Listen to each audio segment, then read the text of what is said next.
other singers in your ensemble.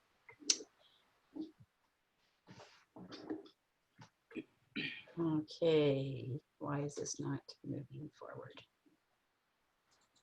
There we go. So as Cherie said, I'm Nancy Kurth, and I have my good friend Sue Beck, and we're going to be sharing with you our information today. We've divided up the multiple layers of synchronization between us, so we'll be going back and forth. So don't panic if you see all of a sudden somebody else is speaking. All right, so during this session, we're going to talk about the meaning of the concepts of synchronization, and there are many, many layers. We could probably talk 8 days about synchronization, so this is just going to be at a pretty high level. You'll experience some rehearsal techniques for practicing performing in sync, and you're going to receive some resources or approaches to use to check to make sure that you are in sync. And I hope that you have the handouts. There were 5 handouts plus the PowerPoint. So hi everybody, Sue Beck here. Simply put, the word synchronize is a verb, and it really means to cause, to operate, to occur at the same time. Why then, if this is such a simple definition, is it sometimes a challenge to help singers actually do this, actually sing at the same time? There are several layers of a song, as you know, and many opportunities to sing at the same time or not. The overall goal of synchronization is to sing and perform as one. Our friend Ryan Heller refers to this as a grid. There's horizontal elements and vertical elements, and they must all be synchronized. We need them all, and we need them at exactly the right time. So how do we even begin? Well, how about during warm-ups? Now, are you one of those people that just goes on automatic during warm-ups? Actually, warm-ups are a great time during both physical and vocal to relax, release the worries of the day, and focus on the here and now. And this is when your ensemble can begin to think and move as one. So deep, relaxed breathing together, focusing on matching resonant space and matching primary vowels should always be part of your warm-up or your skill building time. This is where we begin to become one and where our synchronization skills begin.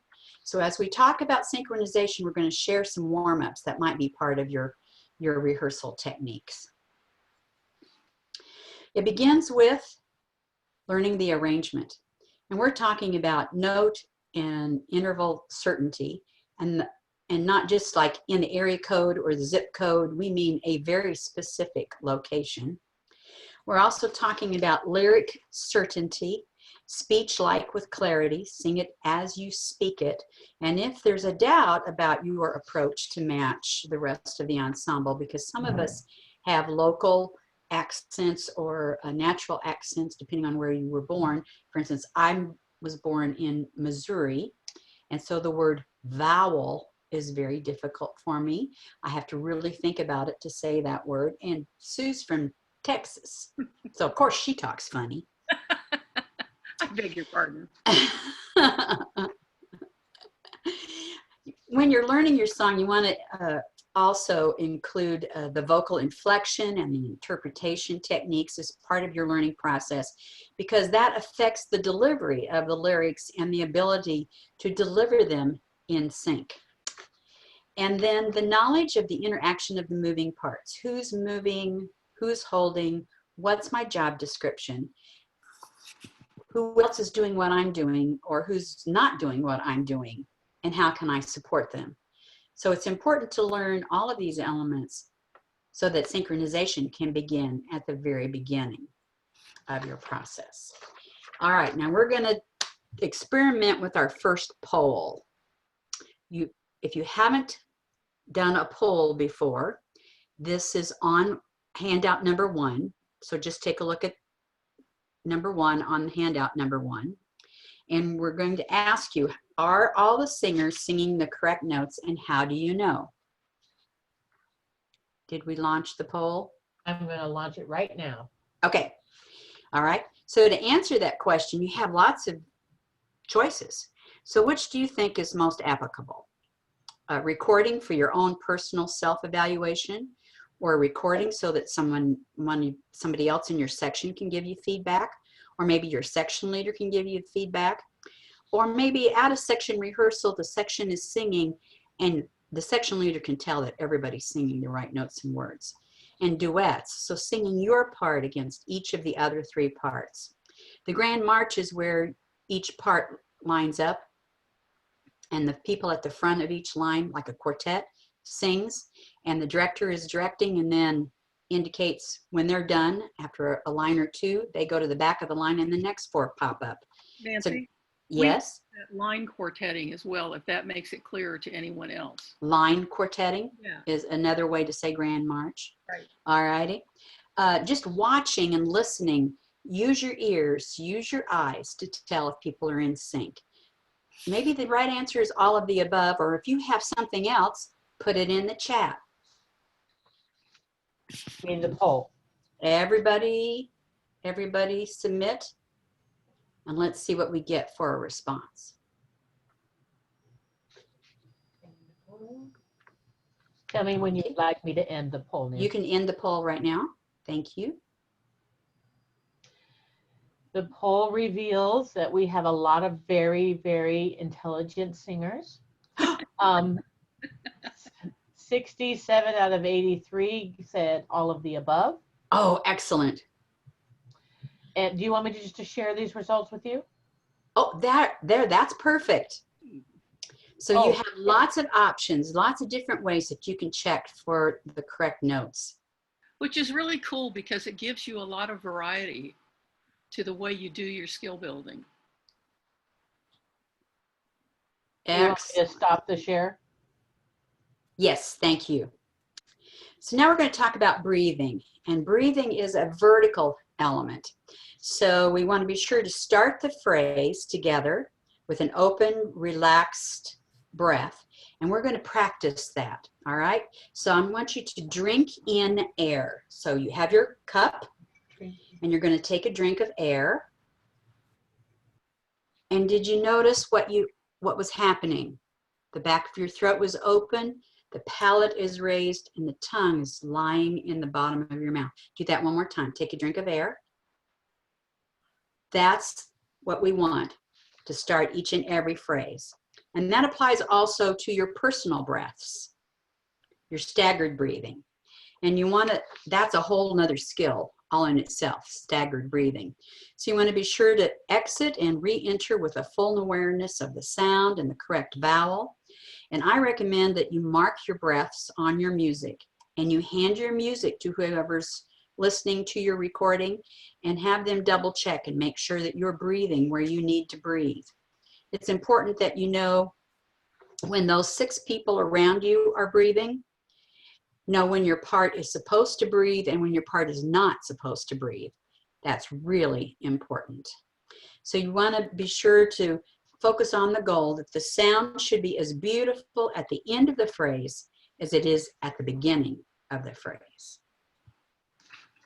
So to practice that, we're going to do a little vocal exercise. This is from Sing Baby Sing. You can do this in unison or you can do it on a chord.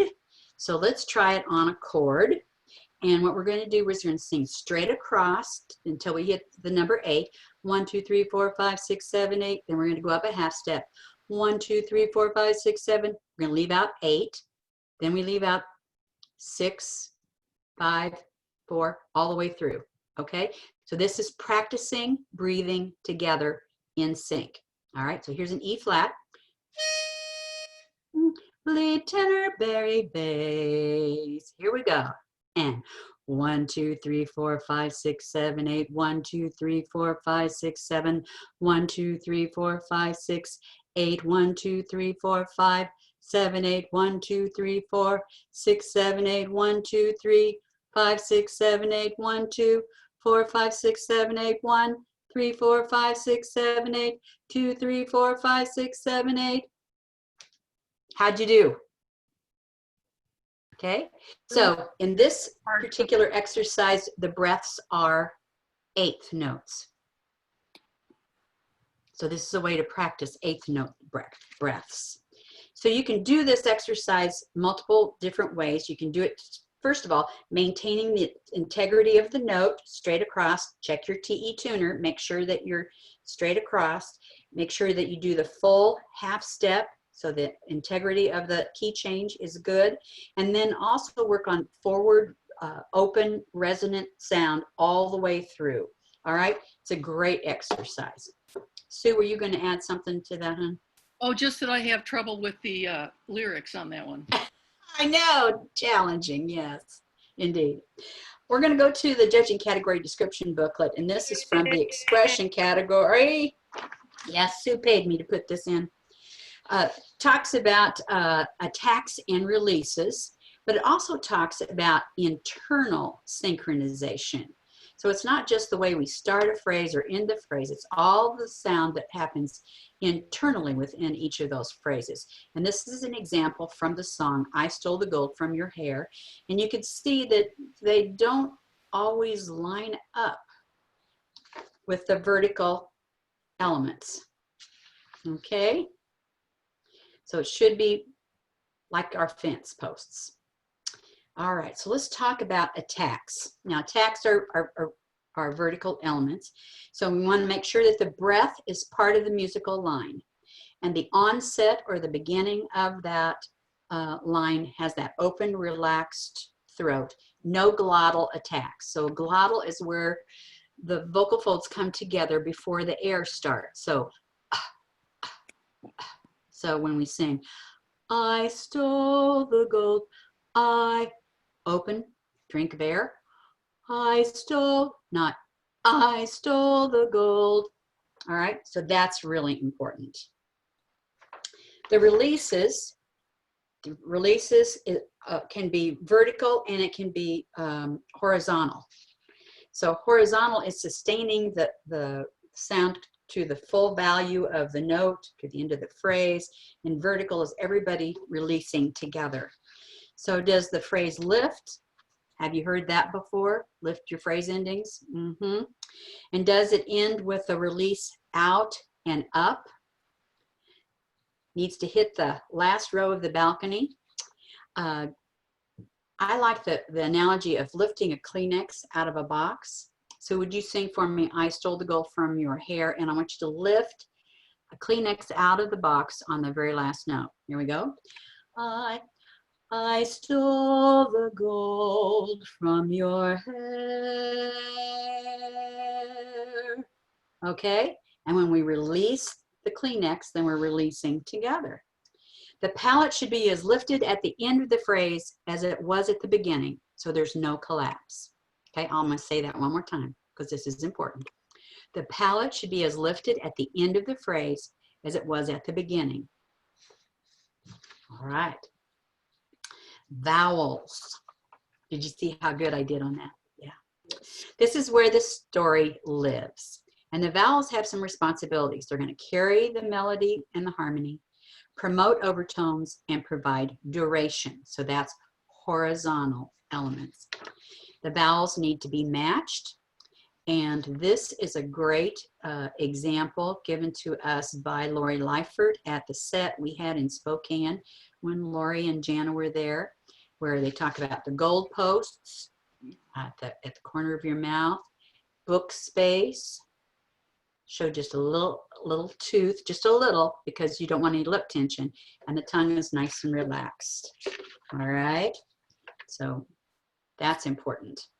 Back to the judging category description booklet. It tells us we have 5 pure vowels, and I want to show you that A is A-E, so it's actually a diphthong, and O is O-U, it's a diphthong. All right, and all of these are in a nice attachment at the end of the judging category description booklet, which is available to each and every one of us at International. So here's just some examples of some of the vowels, and these are the first ones here are what we call tongue vowels. So say these words with me, if you would please. Need, did, red, cat, pot, mud. Did you feel your tongue move to form? But not much happens in the lips. Let's do it again and pay attention. Not much lip action, all inside. Need, did, read, cat, pot, mud. All right. Now these last few are different. They're formed with the lips and not much going on with the tongue.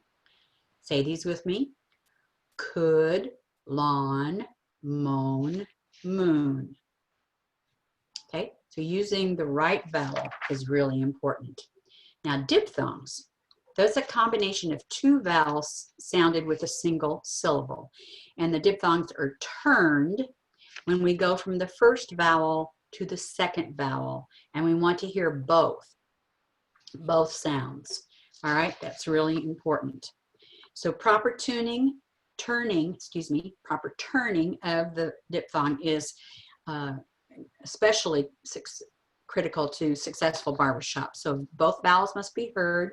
The first or primary vowel is sustained like a normal vowel, and then the second one is treated almost like a clear consonant.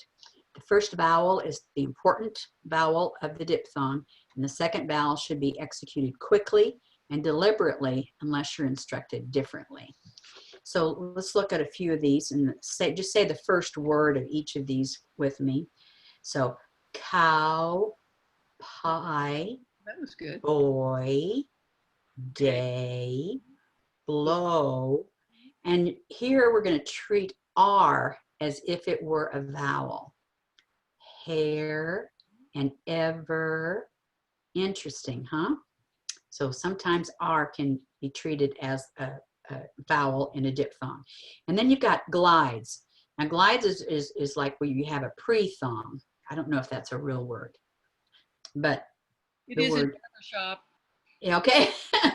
You is you and we is we. And you want to be sure to have both sounds. Okay? Side note on diphthongs, it really is diff, D-I-P-H, diphthong. Diphthong. You were saying the whole time, but just in case anybody else didn't know that, it really does have an H in there. Diphthongs, not diphthongs. Right. But diphthongs, okay? Now consonants, these are the vehicles that carry understanding and clarity, the passion, the meaning and the rhythms. So if I were to say to you, o, e, u, e, u, ah, u, e, u, e, u, ah, would you have any idea what I just said? Because we didn't have any consonants. Those are the vowels for oh, you beautiful doll, you great big beautiful doll. So consonants are very important for us as we sell our songs. There are different kinds of consonants. Some are voiced, some are unvoiced. These other voiced consonants we usually refer to as singable consonants because we can hold these. All right, and then we have some aspirates like hello and when and thing that have air in front of them. And we could do a whole class on just vowels, diphthongs, and consonants. But the voiced and unvoiced are vertical elements where the singable consonant is also a vertical or horizontal. Okay, they do both because you can hold an M for a very long time. All right, back to the judging category description booklet. Here they show us some very common problems that the expression judges here, like overemphasis of unimportant consonants, anticipation of consonants, dropping consonants in the middle, or even using the wrong consonant. So they're telling us right in our judging category description booklet what to watch for. So consonants must be thought and sung on the same pitch as the vowel they precede to prevent tonal attacks from being scooped or flat. If you're a singer and your evaluator says you tend to scoop, check to make sure that your consonants are on the same note as the vowel for that word. That may be your problem.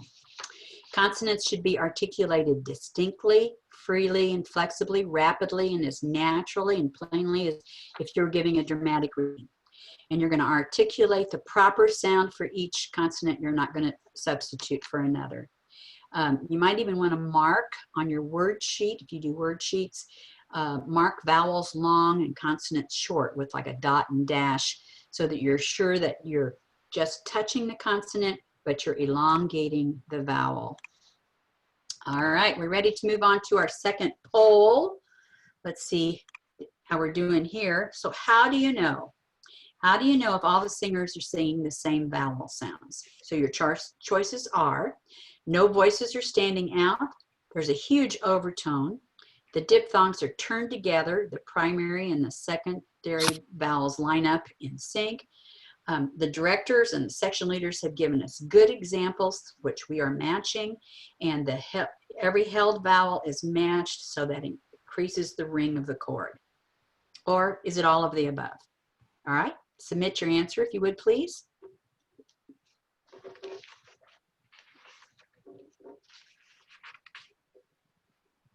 All righty, close the poll. And Cherie, what did we find? Oh, look at that. Are you people smart or what? Very good. Very good. Very good. All right. Take it away, Sue. So moving right along on kind of the same topic, it's about target vowels. It's about not consonants. The target vowel should occur on the beat. The vowel is at like 12 o'clock noon and the consonant is at 11:59. So hopefully that will help you understand how that should work. And you have to recognize too what kind of a beat it is. We'll get into that in a little bit. Anyway, there are some helps that you can use. One is a metronome. How many of you use a metronome? Yes. Yes. Body percussion is another great use to get everybody on the same tempo bandwagon, if you will. And that means you're tapping your partner's shoulder, or you're all snapping together, or you're tapping your feet together, something that will get you all in the same tempo. Choreography plan needs to enhance the tempo. And as I was just saying, the choreographer needs to recognize the difference between backbeat and downbeat so that you're not creating choreography with a downbeat when you're singing a backbeat song, because it will be very confusing to your singers and to the audience as well if you actually can do it. I don't know, it's kind of like chewing gum and walking at the same time for me. Yeah. Anyway, you need to know the difference between those two things. And expression, if you've ever wondered what that is, that actually appears on the showmanship score sheet, and it is all about your natural body movement. And I don't know about you, but I know that when I'm singing an uptune, I need to move, and it doesn't need to be a planned choreographic move. I just need to internalize that tempo and that rhythm and go from there. And so free yourselves up to do that. To the directors, be sure to wean the singers off the metronome as soon as you can so that they have internalized the beat. You can do that by... Who uses that? I'm sorry? Did somebody say something? Oh, okay, okay. You can, if you're counting off to start, avoid verbalizing the breath beat. So 1, 2, 3, or 1, 2, 1, 2, 3. So you're ready to go when that beat happens. Okay. They won't sing until they're finished listening. So remember that part. This approach also reinforces the breath as an integral part of the tempo, because then you're breathing in tempo with everything that's going on. Maintaining tempo, which you know is very tricky on an uptune. It's always one of the banes of our existence to keep that tempo going, because sometimes when we get softer, we tend to think that means slow down, and I don't know how that happens, but I think it's instinctual. Anyway, Joni Vescos, I don't know how many of you remember her, but she was a judge certified in 3 categories: music, sound, and expression. And I remember her talking about sitting at the table and tapping her toe to a really good uptune. And if she ever tripped and stumbled, it was going to be bad news for her. So you need to be able to tap your toe. You need to be able to get the audience tapping their toe, maintaining the tempo.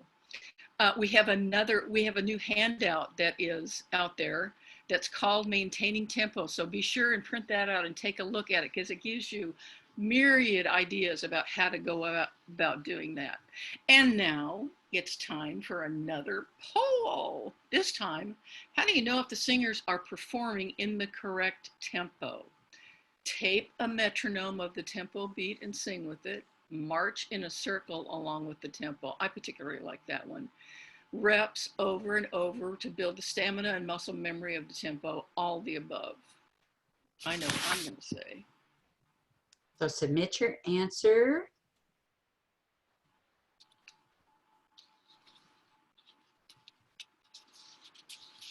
Good job. Okay, Cherie, you can close the poll. Oh, are you smart? Oh my gosh, look at that. Fabulous. One of my favorites is marching in a circle. I just like to get off the risers and do something else, you know, than that. Right, right. Okay. Guys, you're awesome.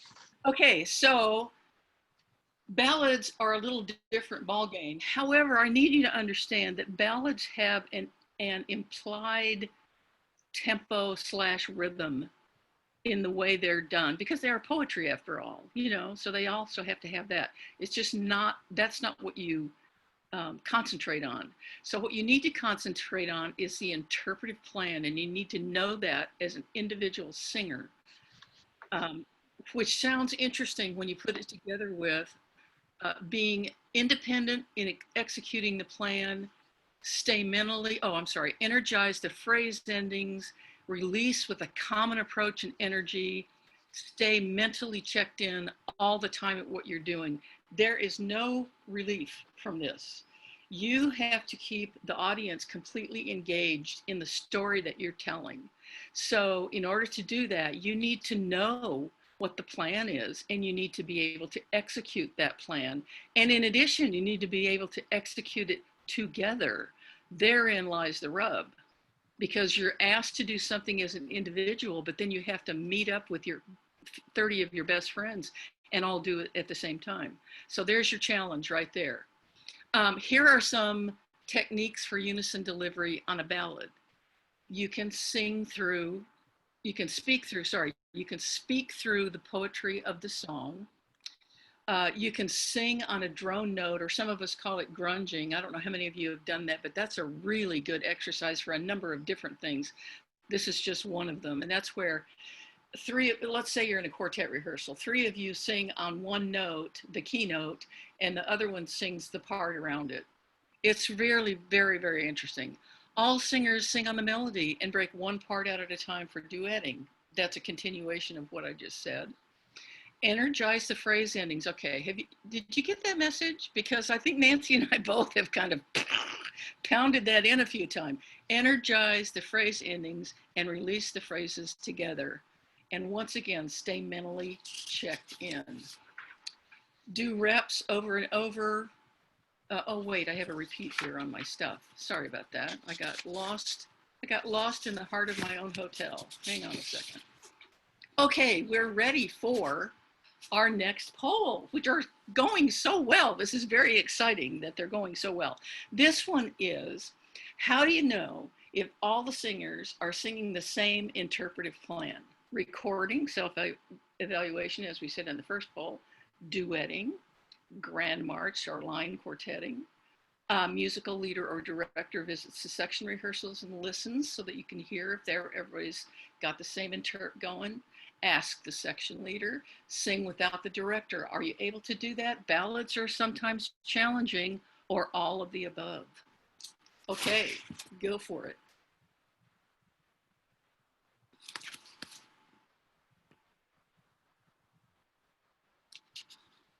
All righty. Close the poll. Oh, fabulous. I love it. You guys are awesome. Of course, that could mean that only 3 of you are actually answering. We don't care. Okay, so now. Actually, 96 of 97 answered that. Oh, that's great. Thanks, Cherie. That's wonderful to know. Okay, so now I want to talk to those of you who are aspiring directors, assistant directors, directors, or other. Take a listen to this. Where are your singers looking during your performance of a song? Are they looking at you? Are they looking out? Is there playing choreo? Blah, blah, blah. Are they looking at your face? Are they looking at your hands? Are you conducting or performing? And what are you doing? You need to be specific. I think you can push the next one, Nance. Oh yeah, that's the one. Be specific, but not to the point of conducting every beat, every word, rather every phrase. But do it in front of a mirror so that you can be consistent with the message that you're, the conducting clues that you're giving to your chorus so that they're always the same every time. I know that's a comment that I used to get, but you used to do that way, and why don't you do it that way now? I'm experimenting. Well, try to go to rehearsal with the experiment already done so that everybody can be on the same page. So conduct word groupings and phrases. Be sure to establish the correct tempo, and that would be primarily for uptunes, but not always. It's also for ballads. Look at the song itself and find the synchronization traps. They're probably pretty easy to find, especially if you use Nancy/Ryan's fence post thing. I think that's a very helpful tool for all of us to use. Okay, some challenges for the singer, Nancy. All right, there's a huge list. We're going to just touch on a couple of them. So this first one is spending too much time on varying amounts of time on consonants, especially this is an issue when there are two consonants together. So blue sky smiling at me. Did you hear both vowels or both consonants? Baloo. Baloo. So they're sung as one sound. So blue sky smiling at me. So watch for that. Another point I wanted to talk about is choppy singing, and we've probably seen this on our score sheets from time to time. I love a technique that Dale Syverson shared with us at one of the workshops. Their chorus was singing, how could you believe me when I said I love you when you know I've been a liar all my life? So a great opportunity to overdo the jaw and overemphasize every single word. So she had the chorus come off the risers. They all stood behind the risers and put their hands on the top row and moved their hands across the row of risers where you stand as they sang the song. How could you believe me when I said I love you? How could you believe me when I said I love you? So another trick is to pin a nice smooth little ribbon on your shirt for rehearsal, and as you're singing, you're making your vocal line as smooth as you feel the ribbon, and extend the phrase. And here's another clue too from a showmanship judge. Design the choreo so that it's not the lyric. You can find ways to do that. So you're going, how could you believe me when I said I love you when you know I've been a liar all my life? That kind of thing would help a lot. The third one I wanted to bring out is stage fright. Adrenaline can do crazy stuff to you on stage. How many of you have walked off the stage and said, wow, we sang that up tune twice as fast as we normally do? Well, that's adrenaline. And I would invite you to attend the next area school, because Sue and I are going to do a class on performance where we specifically talk about the effects of adrenaline and stage fright. All righty, poll number 5. This is our last one, our last poll. There it is. So how do you know? How do you know if you're even close to singing the same thing at the same time? So your choices are recording and studying what you hear, whether that's alone or with a peer or with your section leader. When you're in sync, you're getting goosebumps. Section leaders can hear when they come out front to listen and coach and help. All right.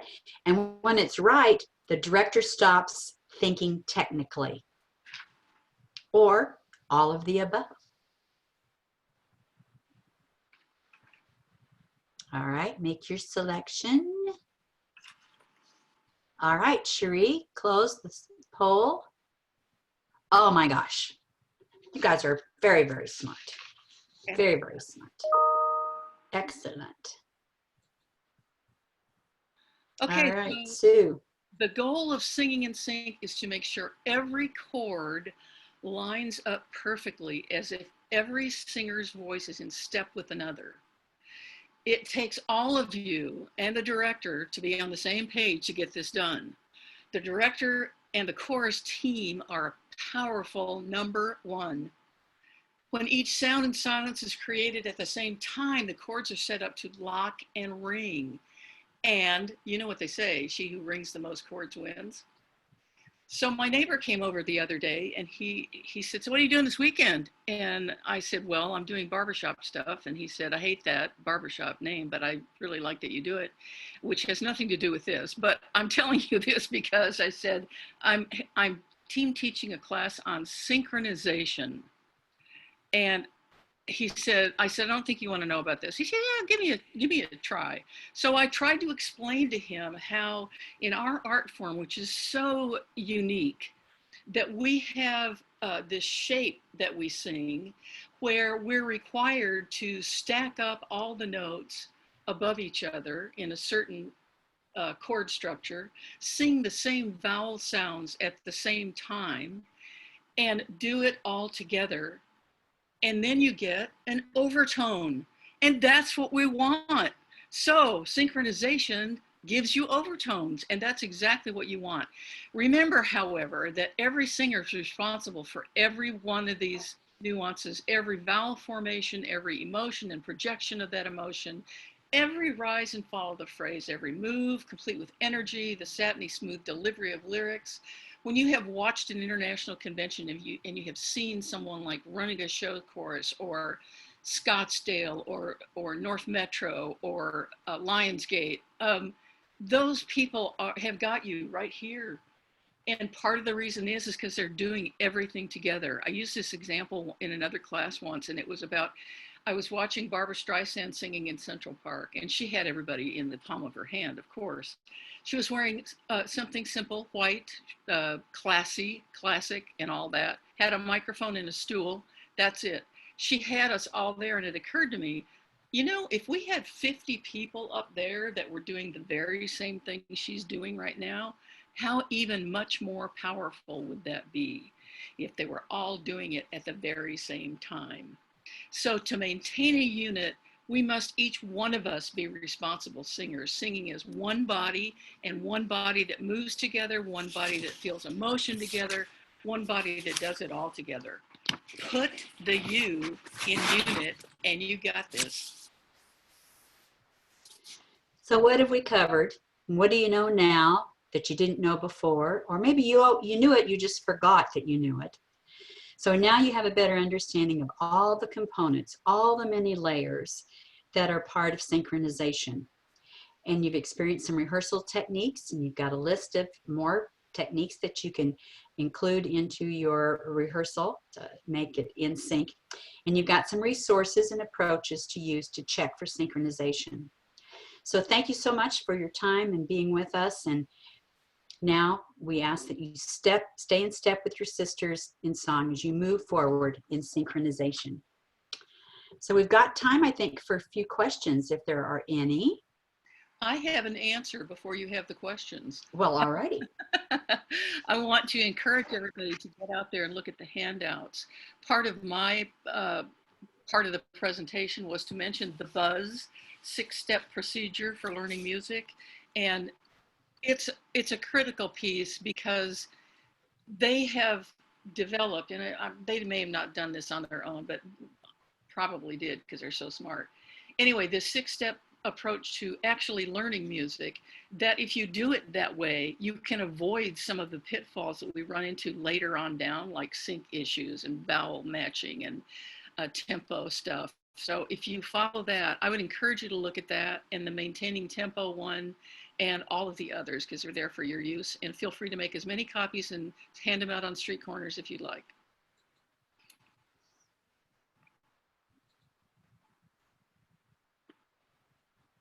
That was that was a really, really great class. And again, I feel like I've learned more today than I have in my 5 years. So Well, we did 8 days of class in 45 minutes. So we, each one of those layers could be a class in itself. So we tried to just hit some high points. I hope that if you have questions, feel free to check in with me. In fact, I'll put my email address in the chat if you want to email me privately for with any questions. And I have tons of exercises. I have a 3-ring binder this big, categorized in alphabetical order and indexed of vocal exercises that will help. are you a baritone? I used to be. I'm a baritone. And she does have a lot of stuff. Trust me. So unless we have any questions that you've been sent, Jen? Nope, the only question was where do we find the handouts, and I posted that